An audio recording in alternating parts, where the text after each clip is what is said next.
Kia ora Year 12 and 13. This short video is going to go through how to work with parametric form equations for circles. We're going to look at the basic form of parametric equations, then we'll work from the parametric form to our standard form, and then the other way around. So if we look at a circle, we know from trig that if we mark in the radius as r, and we trace out the point xy, that we can write the x coordinate as r cos theta. And that's because if we think back to year 11 or year 10, cos theta is equal to the adjacent over the hypotenuse. Right, so here the adjacent is x and the hypotenuse is r. And we can do the same thing for y. So that works fine if my circle is centred at the origin. If the centre has been moved away from the origin, then if we think about what happened to the x and the y coordinate, well, it started here and it got shifted out p units in the direction of the positive x-axis, in the positive direction of the x-axis, and it got shifted up q units. So all of the y values have gone up by q units compared to their old ones, and all of the x values have gone up by p values. So we can write the circle equation in parametric form like this. Okay, so let's try now writing these parametric equations back into Cartesian form.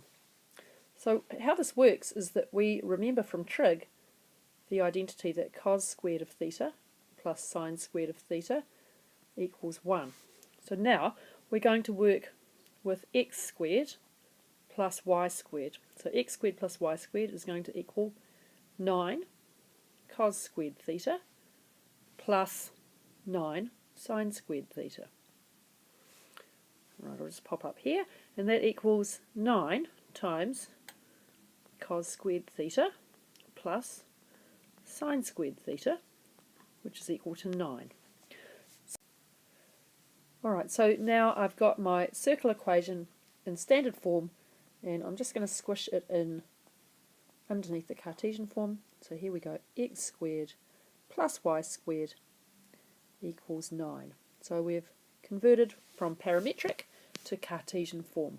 I'm going to take a new slide to do the next one, but notice that I've got a plus 5 here and a minus 5 here.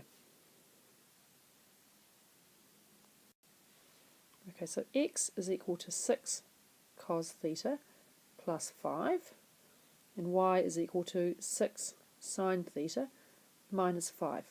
Now on the earlier slide I gave you the form of the equations like this,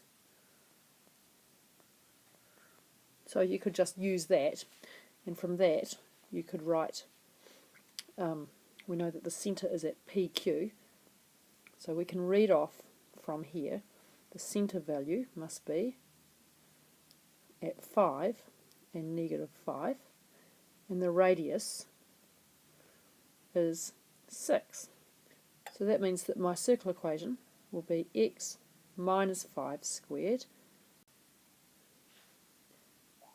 whoops, why is that doing that, plus y plus 5 squared, right, plus 5, because my centre is at 5, negative 5, so my centre is down here, and now that has to equal r squared, which is 36. So be really careful that just because we've got that 6 in here, the 6 is the r, but in my standard form equation I want r squared, right? So that's fine to just know how to work from these values directly, but I'm just going to show you exactly where that's coming from. So if we look at this first equation here, we call that 1, and that one 2, we can rewrite 1 as x minus 5 equals 6 cos theta. We can rewrite the second one as y minus 5 equals 6 sine theta. So I'm going to square this side and this side, do the same there. So we'll get x minus 5 squared equals 36 cos squared theta. Now I'm going to add to it the second equation, and I'm going to square both sides of this. So y, hang on, that should be a y plus 5 there. Get y plus 5 squared. Right, so that's the same as 36 sine squared of theta. So here we get x minus 5 squared plus y plus 5 squared is equal to 36 times cos squared plus sine squared, which is 36. Okay, so you'll see there I'm getting this equation that we got up here. Okay, so it's fine to be able to read directly, in fact it's a good thing to be able to do, to go directly from the parametric form to turn it into the normal form. Okay, so the translation from the origin happens through the p and the q, the add-on terms there, and the radius comes out of the coefficient next to the cosine and sine. Right, let's look at how to go back the other way. So this is a circle, the centre is at 0, 0, and the radius is 7. So x will be 7 cos theta, y will be 7 sine theta. Right, I'll take a new slide to do the last two.